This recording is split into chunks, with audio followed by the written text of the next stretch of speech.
So this is the introduction slide, and this is our 24th monthly Building Electrification webinar. I thank everybody for attending. We've literally had hundreds and hundreds of people over time now. And so tonight's going to be a mixed bag of things that we're going to cover. The primary guests are on the line here, Ken and Chris, who are the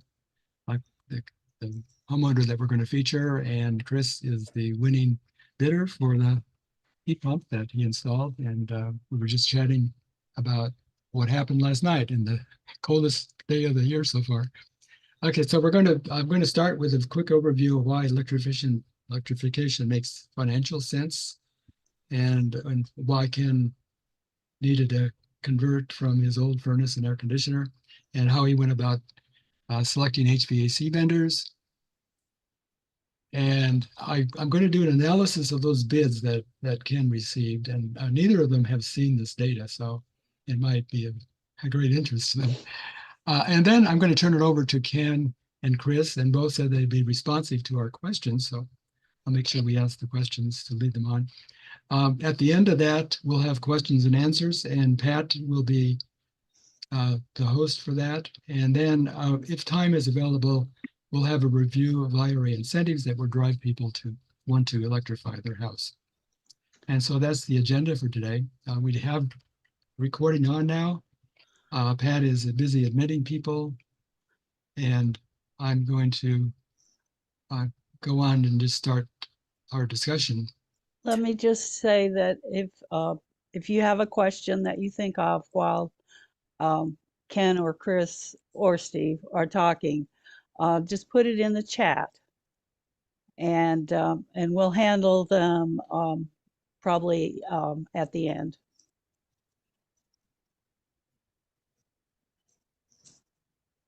Okay, so I'm going to give you two or three examples of why electrification makes sense. This is Pat and my house. We installed the heat pump 2 years ago, and this was 2022 energy costs. Over to the right, though, I'm going to try to get rid of this. I'm going to do that. I'm going to minimize. It looks fine. It looks okay? It looks it's blocking fine. part of it. Okay. Oh, I need to change my label. Pat, can you rename me while I'm talking? Is that possible? Oh, see if you can. I'll try. So the first example is our own house, and the installation of that one heat pump, and we have 2 air conditioners. I replaced one with a heat pump, saved us in the first year 23% of our total gas and electric, and resulted in an 83% reduction in our greenhouse gas emissions. Now, in 2023, these energy costs are going to be lower because we have a heat pump, water heater, that's now been installed 1 full year, and that will have reduced both the CO2 emissions and also our electric bill and gas, increased the electric bill a bit, but increased the gas bill. And the final thing is this year we have community solar supplying our electricity. And that means electricity no longer has a greenhouse gas content. It's 100% clean, and it's 21% lower than we paid before. So we're very pleased with what we expect this table to look like in this coming year. Second example is our church, UUC, MC. And I was on the solar committee that made part of this happen in the last 3 years or so. So this is like a large commercial building, a lot of activities day in and day out. It also has a preschool included. So we replaced 6 furnaces with heat pumps. And then we installed a large rooftop solar array to power those heat pumps. And the result was 81% reduction in our bill, total gas and electric bill, and a 79% in total CO2 reduction. In fact, we still have 1 gas furnace still in operation, and I've been on the warpath to try to eliminate that, and eventually I'm sure we'll succeed, because this shows we pay off by going with heat pumps. And the final example is a whole webinar devoted to this. Matt Kavanaugh showed us his energy master plan for his house, using his own house as an example. And he actually has a business called greeninsight.green that tries to advise people on how to develop energy plans. So this shows that he was able to reduce his CO2 emissions to zero within 5 years, actually a little over 4 years. And he was able to greatly reduce his total energy use. And that's including that used by his own 2 cars. So it's really amazing. And a little bit about the economics of this. He had a positive cash flow after 5.5 years. And then he has expected a $159,000 positive cash flow over 25 years. That's a 200% return on investment, or an 88% return on investment overall. So he's showing that, in fact, electrifying your house makes a lot of sense. It reduces your expenses and it saves the world's heating up with your emissions from burning gas. So tonight we're going to feature Ken's house. It's in Parsippany. It's a lovely bi-level. There's no basement. The next slide is going to show his a little furnace room that hidden behind here, behind that cement column is block column is his furnace, and behind that is his presently gas water heater.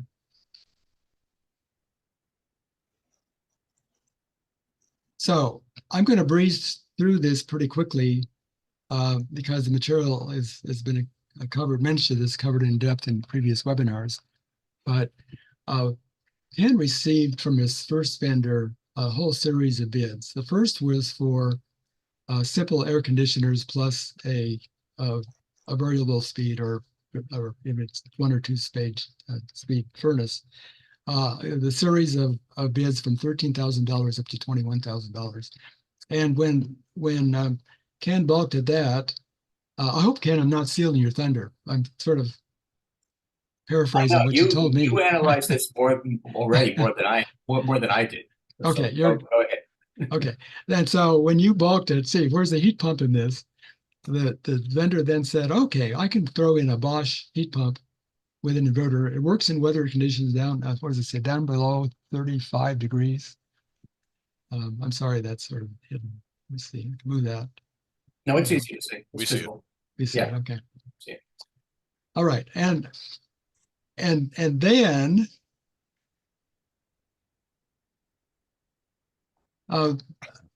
to make it even more enticing, when Ken was still saying, "Hey, where's all my bids for heat pumps?" They then threw in Amana heat pumps.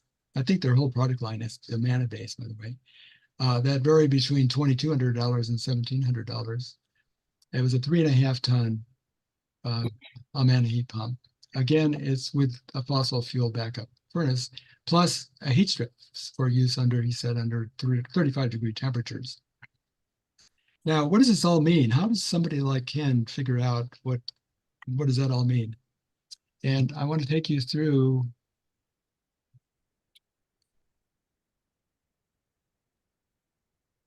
the way that this can be analyzed. And there are sources, databases online that anybody can go to for any given heat pump that show the specs. And the red lines in here are plotted on that site. This is the upper spec, the maximum heat output from the final winning bid from Chris, from the Mitsubishi PUZ model series of heat pumps. And what's missing on this is the heat loss of Ken's house. And I use this, and I'll show you in a second of why this particular curve is one I used. But I just estimated what the heat loss would probably likely be for his house. It's not quite correct here. Somebody's going to cite me in this, but the bottom of it starts at 68 degrees, which would be your normal room temperature. And the top of it continues on past that upper limit for the Mitsubishi heat pump the point where they intersect is called the balance point, and that's an industry standard term. It means the heat output of the heat pump is exactly equal to the heat loss of that house. And when the temperature, at that temperature, which in this case is 5 degrees Fahrenheit, and when the temperature drops below 5 degrees, the house starts cooling off because that heat pump can't produce any more heat. So that's the essence of this curve. And it's interesting. So what I did is I used something that I learned actually 2 years ago. I started doing an analysis for my own purpose of creating the balance point. In this case, a very simple off-the-shelf single-speed Rheem 36, that's 3-ton heat pump. And I said, well, what if I replace one of my air conditioners, only one, with a heat pump? What happens? And what happens is my entire house could be heated down to about 34 degrees by that one heat pump. And if the heat pump only heated my first floor, I could heat the heat pump would be good down to about 24 degrees. It says. And so I installed that heat pump and replaced only the air conditioner and kept everything else the same. And I was within 2 degrees of the actual performance of that heat pump for both of these things. My house actually has a big open area between the first and second floor. So the heat for the first floor heat pump rises to the second floor with well, I'll put a fan in as well to try to balance it. And so this works really well. And so when I used a curve that actually is right between the two. So what I assumed for Ken's house was right in the middle, right through here. And the result, again, it's so busy, I'm sorry. But the result for the 3 heat pumps, for the Bosch shown here, for Ken's house, there's a 27-degree balance point. For the Amana heat pumps that the first vendor was proposing, it was an 18-degree balance point. And for the Mitsubishi heat pump, the balance point was 5 degrees. Now, 5 degrees turns out to be the minimum design temperature, actually a little bit less than Parsippany, New Jersey. And hopefully you never get below 5 degrees. But what happens if it does go like a cold night, and Ken likes to turn down his thermostat anyway, the house would cool off a little bit on a cold night going below 5 degrees. And the next day it would warm back up. And so that 5-degree balance point is so nice. That's without auxiliary heat. Now, Chris specified the use of first gas furnace and then secondly, a heat strip to heat beyond that balance point for the house. And I really wonder if that's ever going to be used, but we'll talk about that later. So I hope that's understandable. Pay only attention to only those 3 things. And this is a really fast, easy way to evaluate the performance of heat pumps for your house, if you can figure out the heat loss of your house.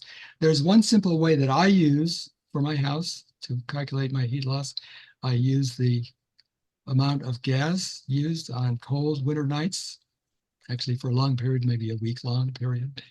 I think I used a month-long period, in fact. And that was almost exactly what my house requires. For heat from the gas is what my house requires to stay warm up through the balance point.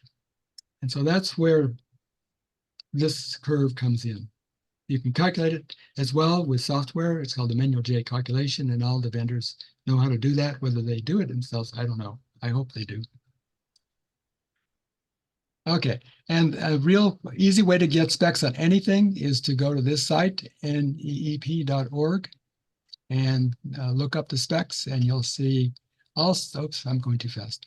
You'll scroll down and you'll see the specs and then plots of that heat pump performance, the way it would perform in your house.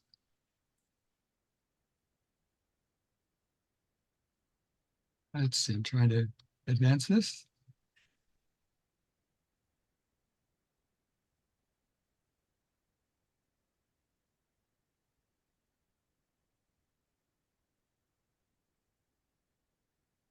Okay. So this is the little more detailed view of Ken's utility closet. He has this new Mitsubishi inside unit, but he still has the gas hot water tank back, which hopefully at some point in the future he's going to change. This is the Mitsubishi unit outside. It's rather attractive, I think, and they're always on stilts because it snows. You don't want snow to block this thing. This thing works summer and winter. And if you look at the specs on the mounted someplace on the frame of that outside unit, you're going to see the model number, which is the model that I looked up at the NEEP site, and I could learn all about this unit and how it works in Ken's house. So um, that's sort of my front end pitch, and I hope I didn't take too long. It's probably about 15 minutes. I'd like now to go on. I'm going to stop share, get back to whoever's talking, then will be visible. And we'd like to learn more about Ken. I'd like you to tell me about why did you do this in the first place? What was your incentive and how'd you go about doing it? Sure. So let me tell you how 95% of the people in this world are going to make this decision. Yes, real life. Steve being in the other 5%. We have a bi-level. We've been here for I don't know, close to 50 years. And we have the original furnace, which is about 55 years old. And we had an air conditioner that was 33 years old. And the furnace was working just fine. I was very happy with it, no problems. I had somebody come out to do an annual performance, maintenance checkup on the air conditioner. And this person, it was from a company that I use for other issues, electric issues, and other heating and plumbing issues and things like that. And he said, "Well, this certainly got your money's worth out of this air conditioner. It's pulling more amps than it should by a small amount, and it's on its last legs. It's going to die." This, by the way, was in the spring of 2023, so like April, May timeframe. And he said, eventually, this thing is working its way to conk out. And I have a background where I have been, well, first of all, I'm on the committee, the coordinating committee for Empowering New Jersey. And I've been working with Steve and Pat and got involved with them when they put this building electrification team together. So I've read a lot about heat pumps. I learned a lot about climate change. And I clearly understood that we need to transition to heat pumps, that the whole world needs to get off gas and transition to heat pumps. Gas is one of the worst greenhouse gases, natural gas. It's 86 times more potent than carbon dioxide at trapping heat. And about a third of all US climate change is attributed to natural gas emissions. Not the burning of natural gas, but just the natural gas emissions. So it basically makes gas even worse than coal as a total greenhouse gas.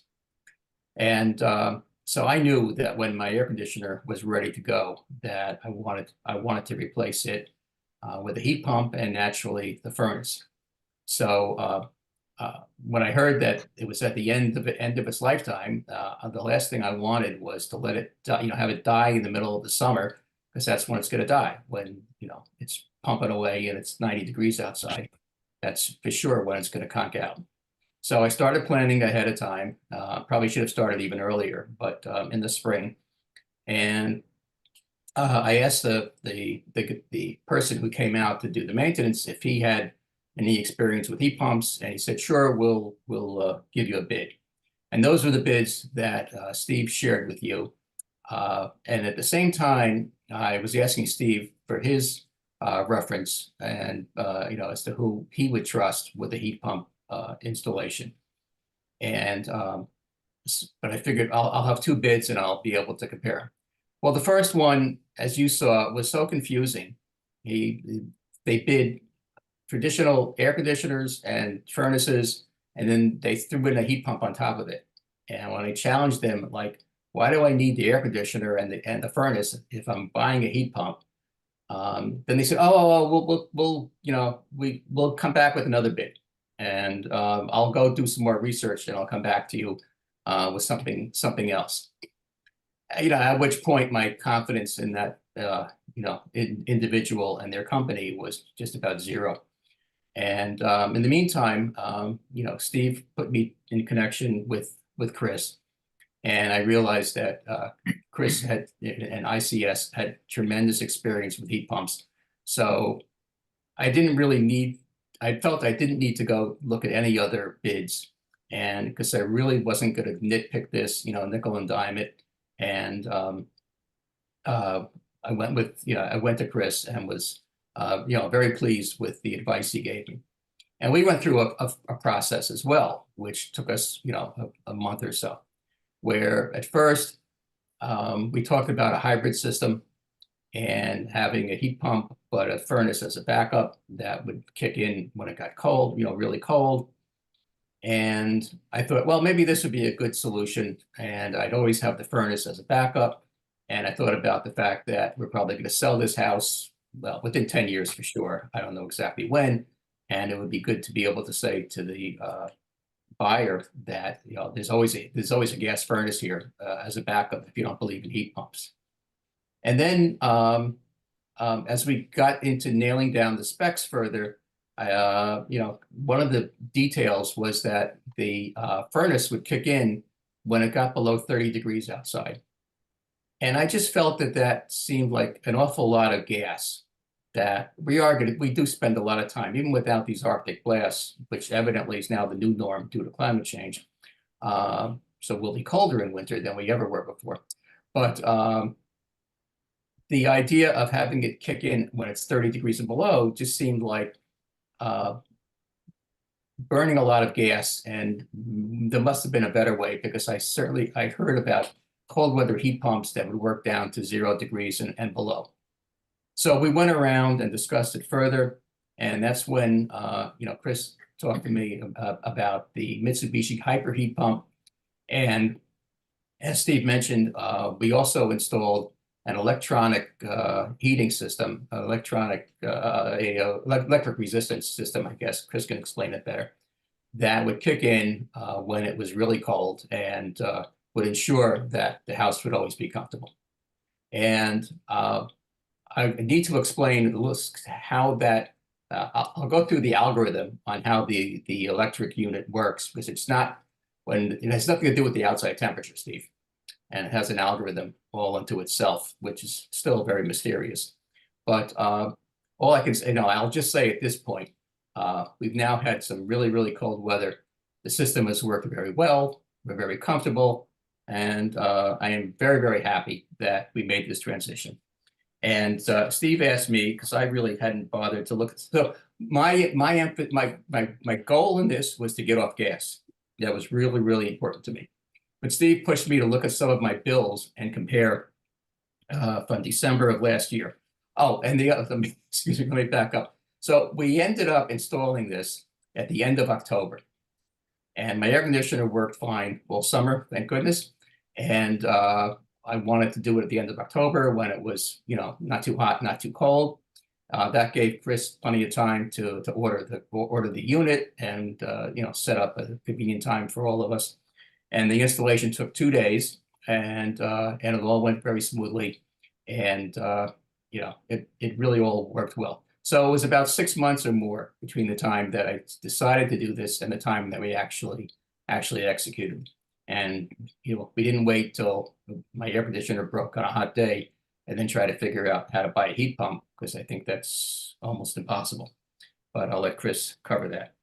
But in any case, for the month of December in 2022, our bill was $62, and it went up this year, so that in December it was $138, so that I paid $76 more.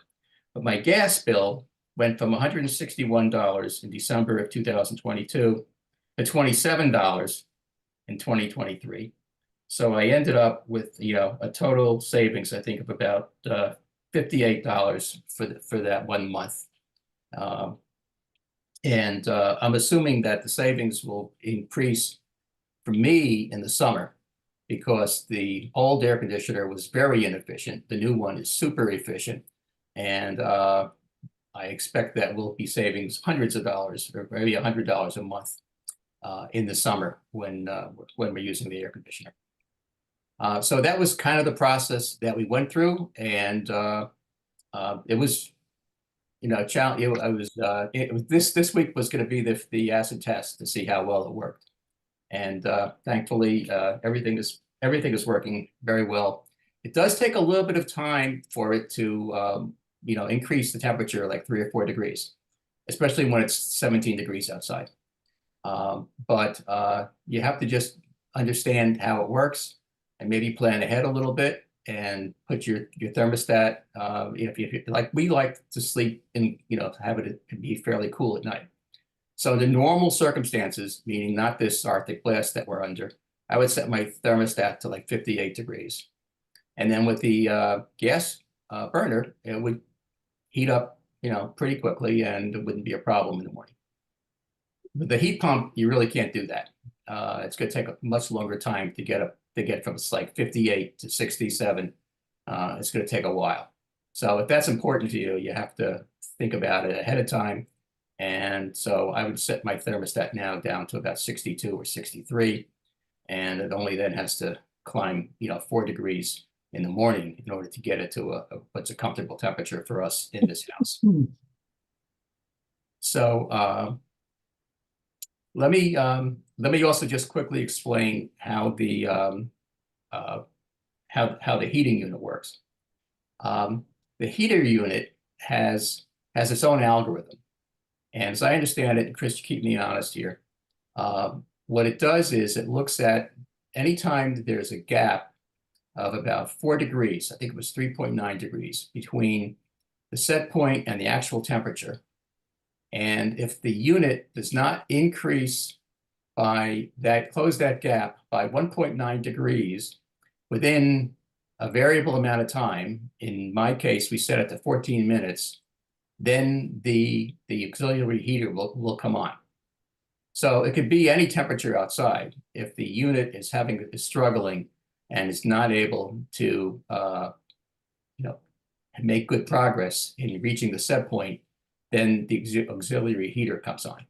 So Steve, I have no idea how cold, it could be 0 degrees outside, but if the system is working fine, the heater won't go on. So that's how I understand it works. And I have, one of the things is I have no idea whether it's gone on or not. There's no way to really know.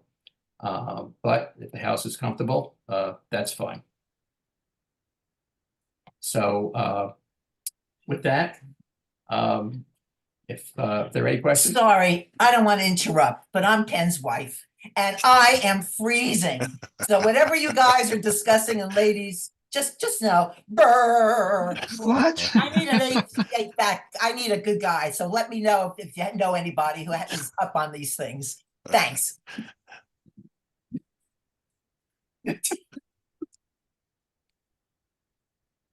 Oh, well, okay. So now you know the truth. No, Elaine is more sensitive to cold than I am. And she, as I'll say this, has not complained about the heat pump. So. By the way, it really is going well. Sorry to interrupt. He put me up to this.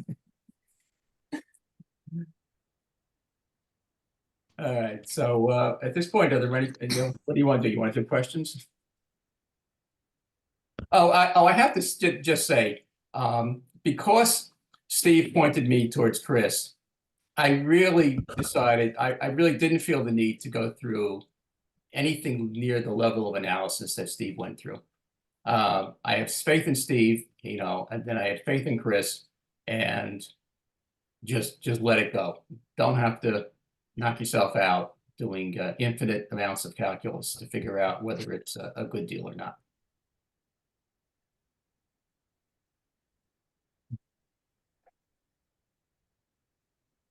We quit ask for questions of you if you'd like. You just did, I guess. So I Pat? think Chris had some things that he wanted to say. Yes, So why don't we, the questions, there are a bunch of different subjects in the questions. So why don't we let Chris talk and say whatever he has to say. Yeah, and I think at the same time I could probably answer those questions that I see being asked anyway. I'm going to try to share because I'm a visual guy. So just if you just bear with me here. I'm gonna try to share the presentation here. Oh, I didn't see the chat. Okay. All right, so I'm just rehashing other heat pump presentations, but here is Ken's particular project. And Steve, you were mentioning what the design temperature is. The design temperature actually that we go by for the manual J is 10 degrees. So in order to figure out how much heat does Ken's house need, there's a thing, there's a load calculation done. It's called a manual J. Right. And it's based on the fact that historically in that area, 10 degrees is the design temperature, meaning that 99% of the days will be 10 degrees or warmer. Only 1% of the days would be colder than 10 degrees. So you're really trying to get a system designed that will meet that criteria. And the criteria also with the with Ken also is Ken very early on let me know that he likes to keep the house really cold. That's why you saw his wife complaining. So and it was a very low temperature actually, right? But which is fine. I've had people tell me, oh, we keep the house at 60. But honestly, if you're going to sell the house, if other people move in there, if somebody changes, most people have a range between for heating for like 67 to 72 or so, right? So I went with the low end. 67 is a very respectable low temperature. So the load calculation was done on the fact that we can keep a 67-degree indoor temperature. And I see my head's blocking it, but Steve, you were trying to guess at the heat gain, heat loss calculation for Ken's house, and it comes out to be about I think 54. I have the next slide. Let's see. 52,000 BTUs. So Ken's house needs 52,000 BTUs to properly heat it at the 10-degree design temperature. So the issue was the heat pump we have, it's only, actually, let me go down to the next slide. I think I have it. I have it here. So Ken's particular heat pump actually produces at that temperature around, it doesn't really say it at 10, but when you graph it out, it's about 48,000 BTUs or so. So we're short on the BTUs. So that's why the electric heater needed to be there anyway. Will Ken ever have the electric heater turn on? Maybe not, because he keeps it a lot colder. So maybe not. It all depends. But the reason the electric heater is there is because the heat pump wasn't quite big enough in capacity to handle it. Now, are there bigger heat pumps? Yeah, but then we'd be overdoing it. We'd be killing it with oversizing the system, and at the same time possibly oversizing the cooling end of it. So this was the equipment selection criteria, was that, hey, we're almost there to meet his heating needs. We just need a little bit of electric heat, which if the electric heat turns on, it's going to be very infrequent throughout the year. Yes, the electric heat does draw more power than anything else. And if it's some kind of Arctic blast where we have 5 degrees every day for 48 hours straight or something like that, then yeah, it will run up the bill. But those are unlikely situations. Again, those are the 1% situations. So the electric heat is there just to make sure nobody freezes in the house, to make sure you're comfortable, but it will not make a huge impact in the entirety of your whole year of using the system. So that's how the criteria for choosing the size system and the capacity of what the system is. Now, one of the things that I want to talk about too is I always mention that not all heat pumps are the same. There's a lot of, and I think Steve, you had a great graph showing different balance point and all that. And actually, one of the things that we've always done early on is, and this is not Steve's particular equipment, but this is just an example of a bunch of different heat pumps that are out there on the market. And what do they do at different temperatures? And you can see these are all the same capacity heat pumps from different manufacturers. So you can see some manufacturers produce a lot of heat, some very little, some drop like a rock when temperatures become cold. So it's a matter of like which heat pump is really good for you. If Ken's objective was that I want to use as much heat pump as possible, then we picked a cold weather heat pump that can perform at those temperatures and still be very produce a large amount of heat.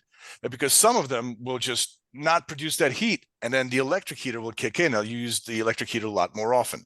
So that's also a criterion, kind of picking out the correct heat pump. And the old saying, you get what you pay for, is definitely true. Cheaper equipment will result in poorer performance. It's just what it is. The other thing too, and I know, some of the other things you put up there, I don't think the Amana, but definitely the Bosch is an inverter compressor. My professional point of view, if you're going to do heat pump, you want to do an inverter type heat pump. An inverter type heat pump is basically a compressor that's variable speed. It's able to ramp up and down. If you get a very, and I'm going to use the word cheap, heat pump, that just turns on and off, you're not going to have a good experience, especially with monetary savings. A on-off type standard compressor type heat pump, and what I mean by that is basically when the compressor turns on, it just works at 100%. When it turns off, it's 0%. There's no in between. It doesn't know. So whether it's 55 degrees outside or 35 degrees outside, the compressor is going to act the same way. That kind of system is fine for climates like South Carolina, North Carolina, but in our environment, you're probably going to get a bad heat pump experience. So if you go on the internet and you hear people complaining about heat pumps are costing me more, that's usually because it's the wrong either wrong size and or wrong equipment. So if you're going to pick any heat pump, it's definitely pick an inverter type heat pump, which there's a lot of companies that make that. It's just a unit that's able to dial in exactly how much heat to deliver, and that's really where the savings and the comfort come from. The other sort of consideration, and this is not a I think I got a lot of stuff here, but I'm going to the picture of the actual unit that Steve thinks is very attractive. You must be the only guy thinking that. We found, and this is not a metric that's going to be published out there, but it's shared through a lot of professional, HV installers, that the Japanese style heat pumps, the ones that are side discharge, the ones that have the fans blowing out sideways instead of top, are a lot better for cold climate applications because they tend not to gather snow and frost and things like that around their coils. So a standard traditional air conditioning unit that looks like a box and blows up, it's got a coil all around. And when you have sleet, freezing rain, things like that, that coil tends to get packed up with snow, and it doesn't tend to defrost as well as this kind of a unit. And that's a metric that's not published anywhere. It's just, it's like, here's how the keeper performs. But if you got freezing rain, if you got snow going on, it's going to build up on the coil, and you might have to yourself get out there and clean it off, or obviously, it will trigger a service call. So regular heat pumps, no big difference. But if you're going to go cold climate, that's going to experience snow, freezing rain, things of that sort, the kind of heat pump we're looking at, which different manufacturers make that, Daikin and Mitsubishi, I call them Japanese style because that's essentially what they really are. The side discharge units perform better. I'm not sure if there are any, I think between Ken and Steve, you guys really kind of covered it. I'm not sure what else I can help answer about the project. I will jump in and say that it does occasionally shut down for defrosting, but it only takes about 2 or 3 minutes. It's weird. I cannot explain it, and I've asked, but generally it happens in the morning, and you'll hear the fan speed increase, and you'll feel like, okay, it's really revving up, and suddenly, boom, it goes off. And the unit says, the message I get on my phone is that it's in defrost mode. But then 2 or 3 minutes later it comes on, and then it will run all day, and I don't think go into defrost again. I have no freaking idea why that's the process, why it works that way, but that's what it seems to be.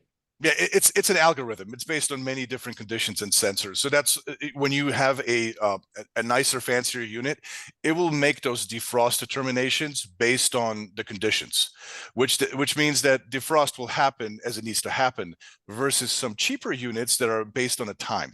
So it's like some of the cheaper units will be they run for a certain amount of time, they'll just automatically go to defrost. Sometimes they don't even need to. So they're wasting sort of precious time and energy. You'll find with, and I know, Ken, you found this with Japanese systems, there's a lot left to be desired in terms of user friendliness. They like to engineer things. They like to have complicated algorithms because they don't plan on you touching it or understanding. That's their job. You just go press heat, put your temperature, and enjoy it. Yeah, and the one thing that we were going to do, because we had this with our old system, is we had a programmable thermostat.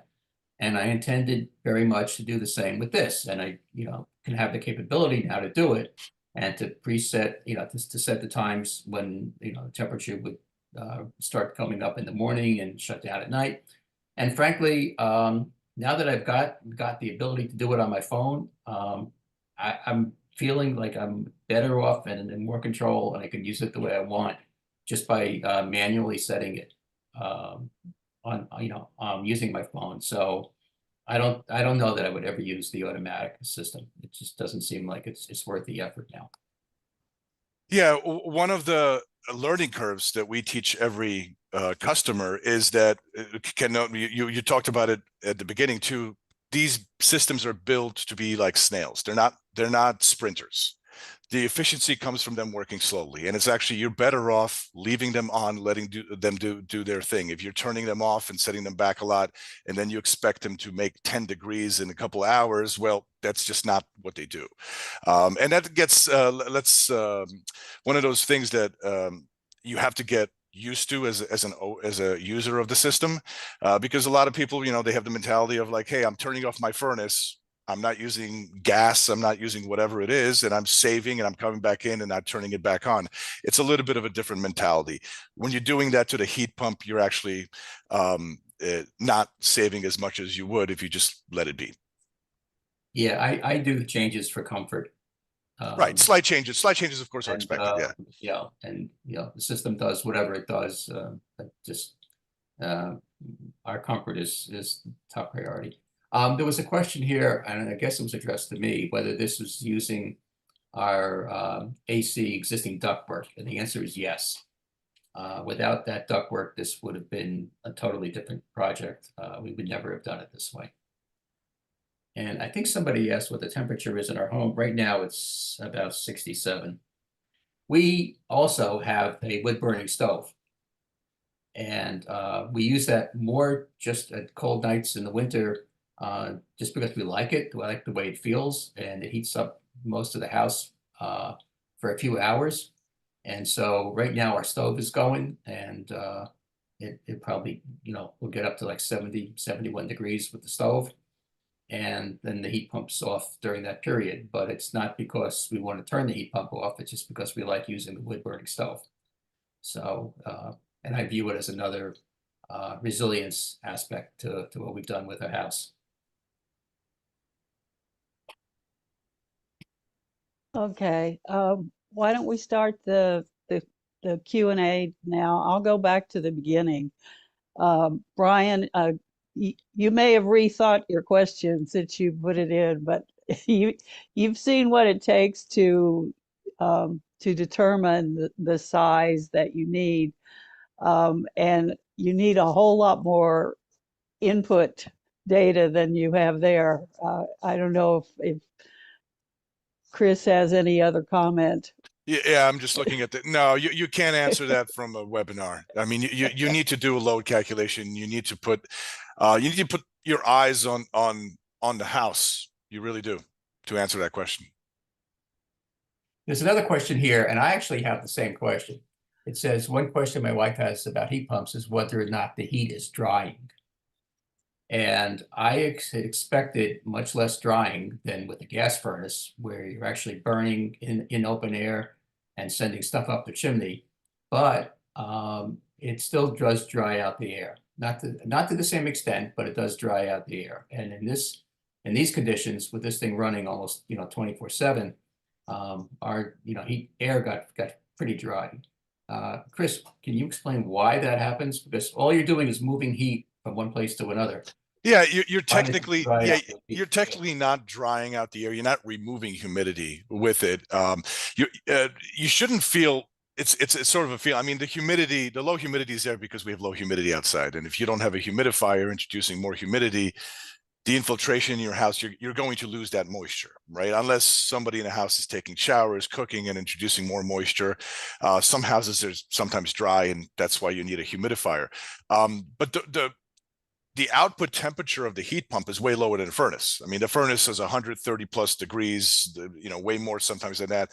The heat pump will range between 85 to 100 degrees output of temperature. So you shouldn't feel as dry, but it's still a hot air system. So, with hot air systems, that air is a little bit warmer, and the relative humidity, definitely does go down. Okay, someone is asking about sharing the presentation, and I'm sure both Steve's slides and Chris's slides people would like to see. Steve does normally send out to everyone who registers the copy of the recording and also copy of the slides. And we would be planning to do that as long as it's okay with Chris. And I'm not sure we asked Chris yet. Yeah, that's fine. I'll make it available. Okay. So I see All Jim, right. Jim Price answered the question the same way you did, Chris, that the house is leaky. And it very well may be. We did not do the energy audit.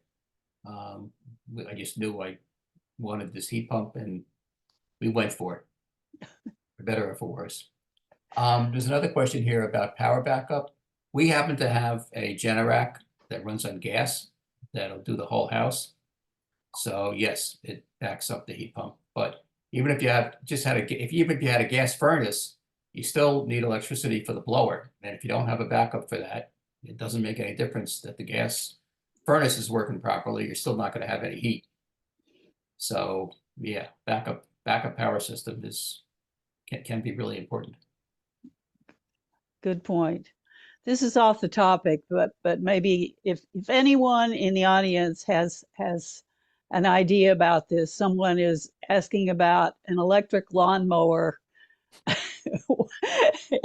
If you know anything about that, put it in the chat, please. Okay.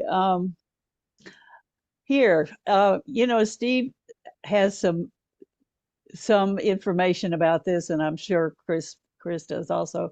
What are some names of hot water heaters that are sustainable? A friend in Texas just lost his hot water heater, and they need it soon. But Steve has bought a couple of different hot water heaters for 2 different houses Recently. So yes, heat pump water heaters are the way to go. And the 2 top manufacturers are Rheem and A.O. Smith. I'll get closer to the mic. The The first A.O. one Smith, you said was Rheem, right? Rheem, Rheem, and Okay. A.O. Smith. The A.O. Smith has an advantage for a utility closet that is on your main floor next to you in your house if you don't have a basement.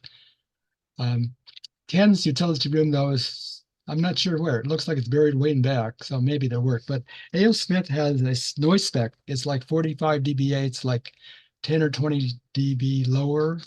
It's like yelling versus whispering. It's lower output noise with A.O. Smith. And so that matters if that A.O. Smith, if the hot water tank, heat pump tank is near you and operating. If it's in the basement, someplace isolated, Ken's remote closet, I think it's okay. But Rheem would be fine for that. But A.O. Smith, if it's in a sensitive spot in your house, that's my answer. And you just bought yours from A.O. Smith, from Lowe's, didn't you? A.O. Smith is sold by Lowe's and Rheem is sold by Home Depot. Oh. And they'll deliver to your house. You just give somebody to hook it up for you. John says, I'm trying to do the same estimations to convince my wife that we should go to a heat pump. And Pete said, it took me a year to convince my lovely bride that our solar system wasn't just a ploy for another shiny toy.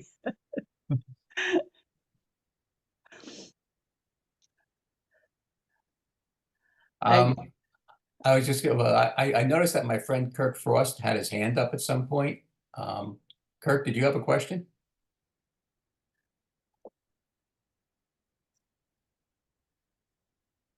Maybe. Yeah, I saw that too. But he also has questions in the Q&A. Oh, So, okay. So Oh, I Kirk, see. if you He's get back, responding on the electric lawnmower. there are a lot of questions in the Q&A. Oh, he's saying he Okay. can't unmute himself. No, you have to unmute him, right? Yeah. Well, All right. Well, I'm not sure. okay. Let's Could I see. could I answer something here about lawnmowers? Matt Kavanaugh actually talked about lawn equipment and the advantage you can get batteries that are usable across multiple lawn pieces of lawn equipment, and that's probably the way to go. Home Depot and Lowe's carry those, and so you should settle on one manufacturer and then buy common batteries for those devices. Does that help that question? I haven't read the question, so I don't know. I think the question was very open-ended, so that's part of it. Brian says, I live in Monmouth County. How do you pick a contractor? Well, last month we had Scott Nelson on, who's in Allenhurst, Monmouth County, and we've used him. We don't have a very good database of contractors. In fact, I think the only two that we're able to recommend right now are Chris and Scott Nelson. Although we would always recommend that you go to at least 2 or 3 different ones. When we installed the heat pump that Steve was talking about, it was a couple of years ago, and we didn't really know very much about it. And Steve just, I think he asked 6 or 7 different. Eight different. 8. But Steve knew what he wanted. He had already done the calculations. He knew we wanted to use our existing gas furnaces back up, because we didn't know very much about cold climate heat pumps at that point.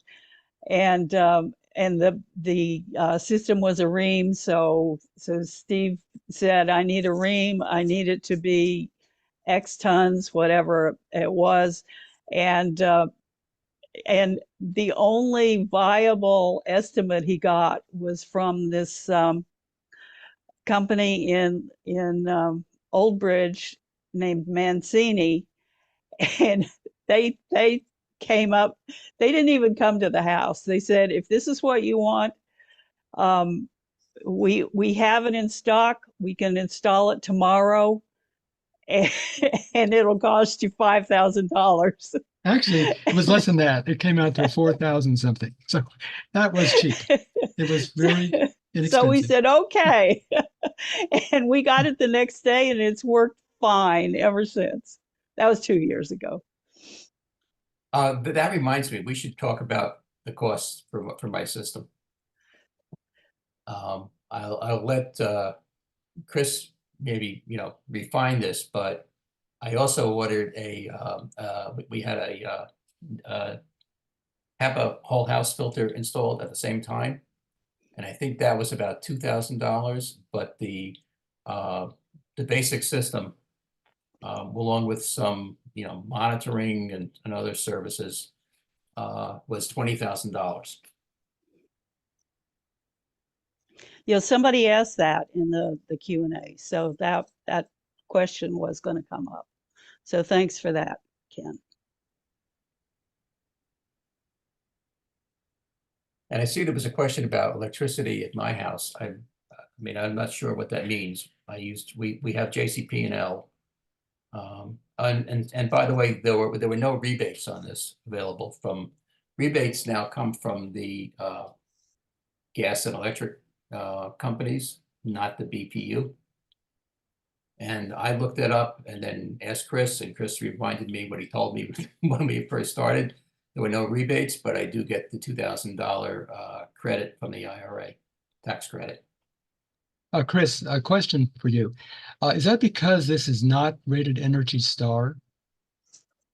Yes, so we went to a certain size of equipment, cold weather heat pump that obviously met the performance, but it's just shy of that rating. And one thing I tell people is don't go chasing rebates if they don't make sense. I mean, I think the first version that we picked for Ken, we had a different setup with the hybrid that did make a rebate.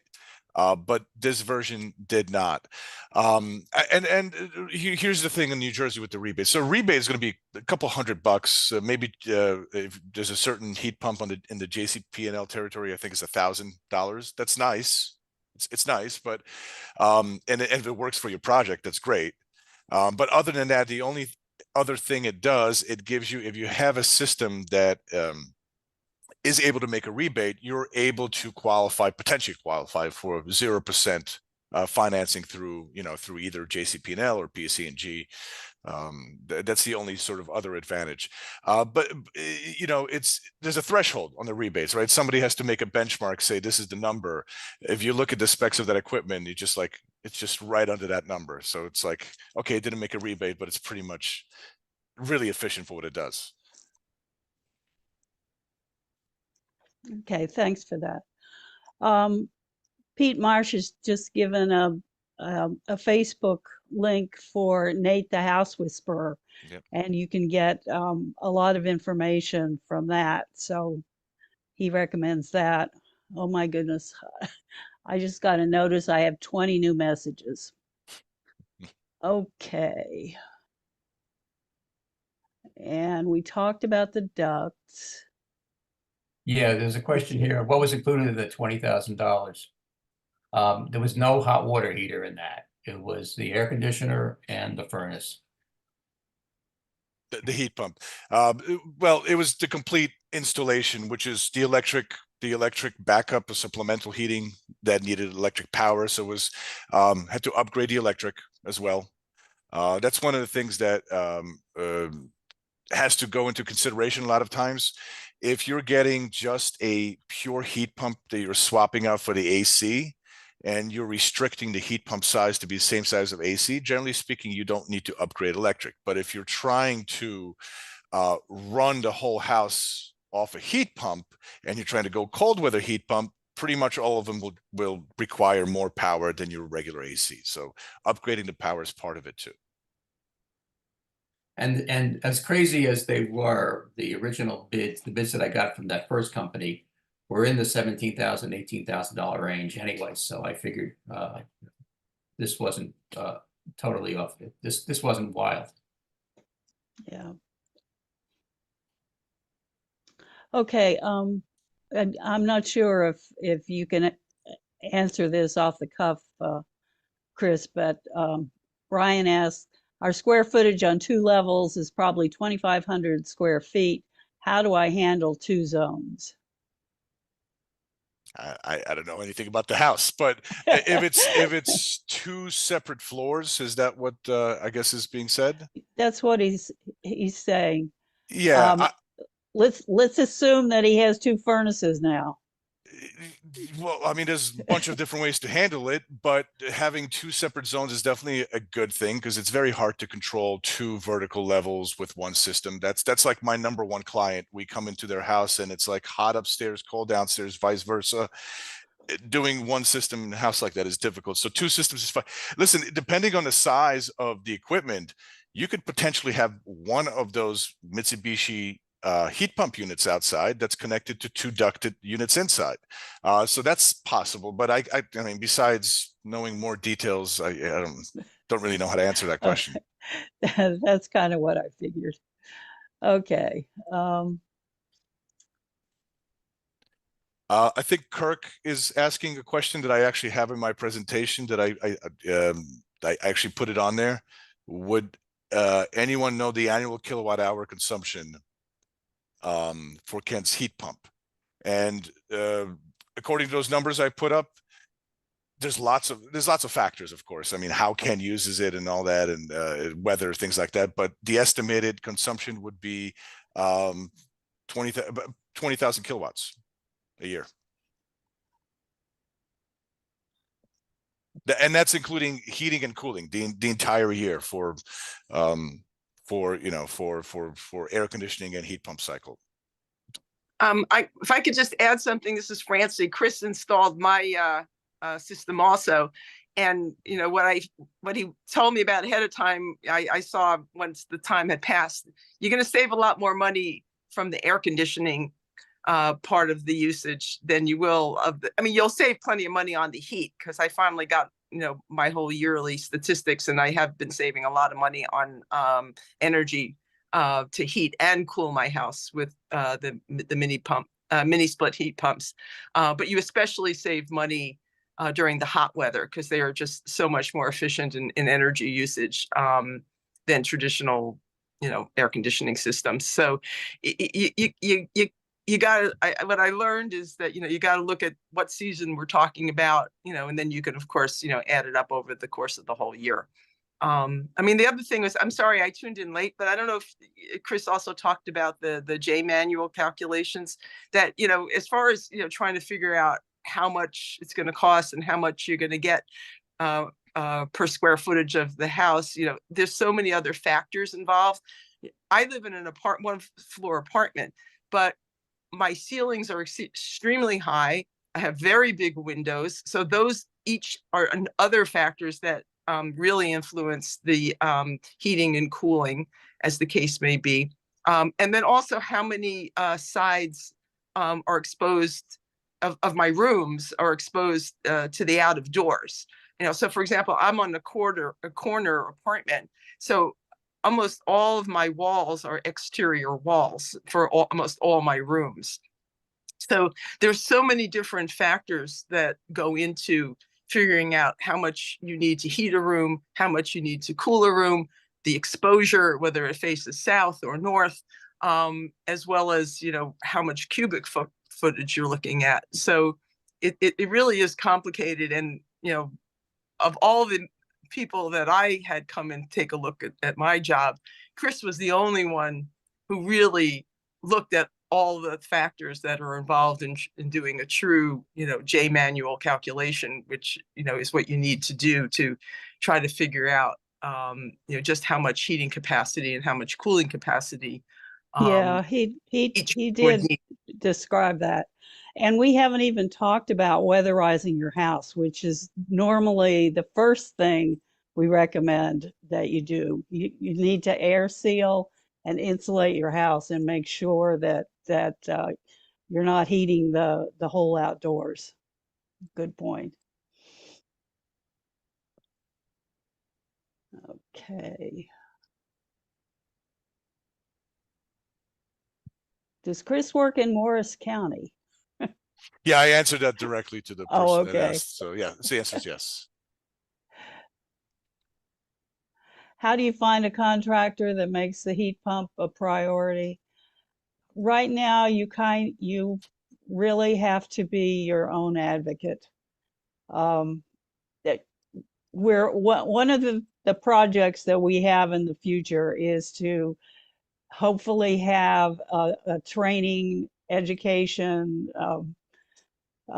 course for anyone who is working in this field, because we want to change the mindset. I mean, now a lot of people don't even know about electric heat pumps, and you obviously this is a big training hole that needs to be filled. Speaking of that, our webinar for next time in February 15th is a recent graduate of electrification coach training. So we're going to hear firsthand what it consists of. and what they've learned, and maybe other people might want to volunteer to be a coach. Oh, Kirk says he can't unmute himself. Well, There's somebody in the waiting room. yeah, I just let her in. I just Okay. saw that. Where's Kirk? Okay. Well, it says for me to ask to unmute, which I did. Okay. Yeah, so the question was, is it best to work on improving the house's efficiency, weatherproofing, and et cetera, prior to installing a heat pump? Well, yeah, but most of these are going to be like the furnace fails today, and you have really cold weather underway. And so it's an emergency. And you're not going to be thinking about trying to weatherize first for sure.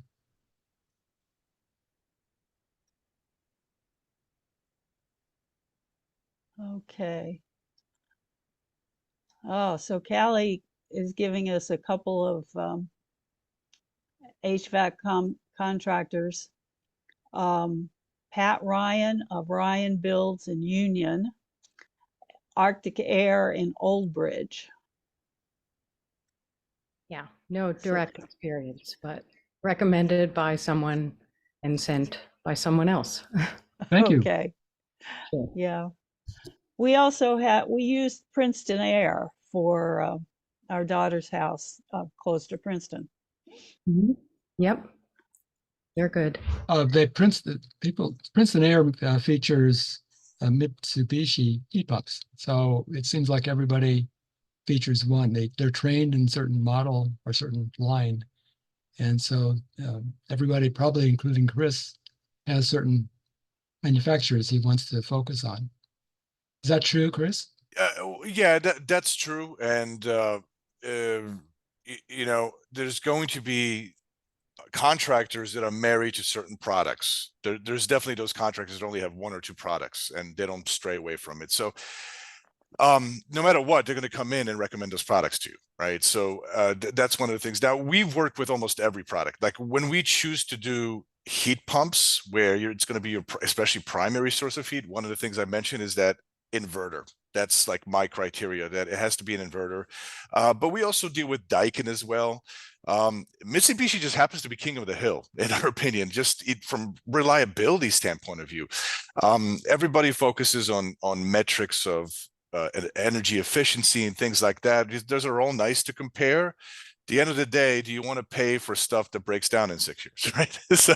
So reliability is number one from my standpoint of view. And Mitsubishi happens to be one of those products where just like, I'm happy installing it because if it's installed right, we don't have problems with it. I mean, there's been plenty of products in our history and everybody contractors history. They install stuff for a while, then it comes back to bite them because just some manufacturers don't have the same reliability, and that's, you stay away from that. So every contractor probably has that experience with some brand. That's why they focus on a couple, brands that they carry.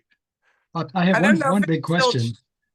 I don't know if it's still true, but the other thing that I was told and why I went with Mitsubishi is that in terms of if you do need a replacement part, their customer service and the availability of replacement parts is superior to a lot of other companies. Do you still think that's true, Chris?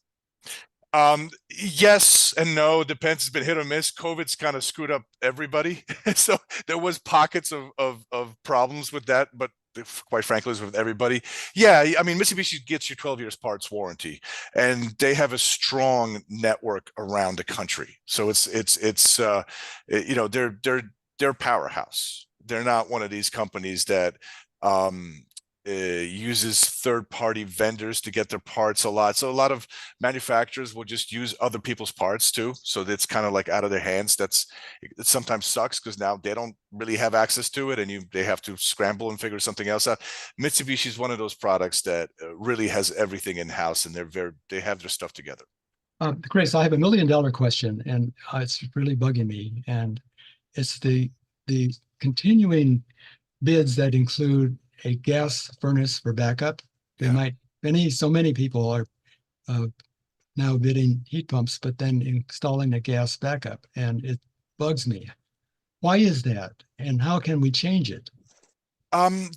Listen, there could be a good reason for it. I mean, from my standpoint of view, we do that because I have a lot of customers who are not Sierra Club members. They just mentally, they want that thing of like, I just need a gas furnace. You know, you can give them all the metrics and they just can't get over it. They like the heat pump concept, but they've read stuff on the internet, the bad information, you know, and they want that. That's number one. Number two, there could be a good reason. I mean, there could be a house that's got such a low cooling load versus a heating load that it makes sense that we need so much heat that we're going to need you know, a gas-fired furnace. That's one reason. Or they're putting in a heat pump that's not that capable of those low temperatures, and that's why they need the furnace. So there could be good viable reasons for it. I mean, honestly, you could do away with a furnace in any house, right? But just how much money do you have? Okay, I'm at Kirk's question now, so I'm unable to find a source that compares the heat pump manufacturers. I know you tried to do this just now, Chris, but installers tend to install only their one or the brands that they carry. NEEP doesn't really compare each heat pump. Sounds like Mitsubishi is one of the better ones. You said that, but is there any source that we could look up online to compare different brands? Well, NEEP is great. I mean, Steve pointed out NEEP. NEEP is great. You just have to get the data from it and do your own sort of comparison. I showed a snapshot of my presentation of us plotting this stuff because we did that internally in Excel sheets for ourselves to make decisions with different units, and because we installed like Carrier Infinity units and other things, and then in order for us to make the best decision, we have to physically see stuff on the chart. You know, what does it do at this temperature? And it's easy when we put it in our database, but that's what you're going to have to do as a customer. The information on NEEP is fantastic because they have everything very detailed. You're just going to have to manually write it down, print it out, and do your own comparisons. I found one source that's in my website that is like a trade journal comparing mini splits, and they ranked the top three being Mitsubishi, Fujitsu, and Daikin. And so from that information, you can then go find the HVAC vendors that carry each of those brands. And I talk about that in my website. And so that's a way to get, if you want a mini split, that's the way to get a mini split bid for the three top brands. And you choose one of the three. And Mary Rose points out again, it is best. I think she puts it as a question, but it is best to work on improving the house's efficiency, weatherproofing prior to installing a heat pump. Yes, indeed. Question here from Ennis. What is the lowest temperature the cold weather Mitsubishi is good for? The particular one in Ken's house, technically they call it's rated down to minus 13 degrees, which means they test it at minus 13, that you know, of what it puts out and all the metrics, and they publish it. But in reality, it's supposed to actually work down to minus 18. It's no longer rated. It's, you know, well, hopefully we'll never have those days, but it's supposed to work down to minus 18 degrees. Now, what it's doing at minus 16, minus 17, minus 18, they don't have that data. That's kind of, but it will work. It will be doing something.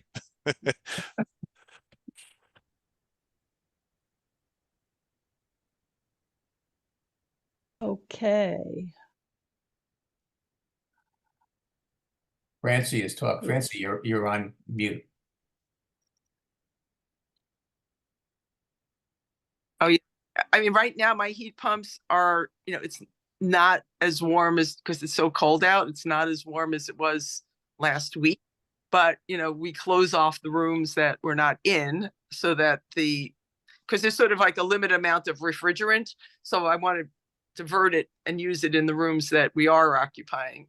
in order to shift the heat around, or I use a little space heater if it's particularly drafty in one room or the other. So Chris actually recommended that we get a little bit more baseboard electric supplemental heating, and we didn't want to spend the money at the time. We said, well, see how it goes. So I don't know, we'll see how it is by the end of this winter, but we might be revisiting and going through with Chris's suggestion to put a little bit more supplemental heating for the very cold times like this. I would never put my furnace back in. I wouldn't need that at all, but it's sort of the equivalent of a space heater. It might be all I really need. Yeah, I will say that ours is as comfortable as we want it to be. We're fine, Well, different, your house might not have as much exposures and you might be better insulated than me. Yeah. But And Marty points out that Rewiring America does offer the electrification coach training. That's where our speaker for next month, Betsy, is going to be, where she was certified, and so she's going to talk about that program. And others, I think Ernie, who's on this call, also is on the waiting list. I don't know if he got into this February 1st course or not. We're about 3 minutes over now. I think I've gotten to the bottom of all the questions. If there's someone who has one last question, feel free to unmute yourself and ask it. But other people, we're not going to get to the, I had told Steve that I would talk about the tax credits and rebates from the IRA if we had time, but we don't have time for that. We had a really, really good discussion tonight, I thought. And I really appreciate all the comments and questions that people gave. And I especially appreciate Chris and Ken for all their insight into what has happened. Steve needs to tell us about next month. Yes. So thank you, Pat. That was really great. So thank you all for joining us. This was our 24th monthly webinar. We have the next one scheduled February 15th, 7 p.m. And it's still a possible speaker, Pat. We've talked about it, but I don't have a commitment yet. But we would learn about the electrification coach training. And maybe some people would like to do it themselves. So we'll see what happens. You can register for any of the webinars at that shortened URL. So I appreciate you all joining us. Any last words, Pat? Not from me. Okay. Thank you all. thank you. See you in a month. Thank you.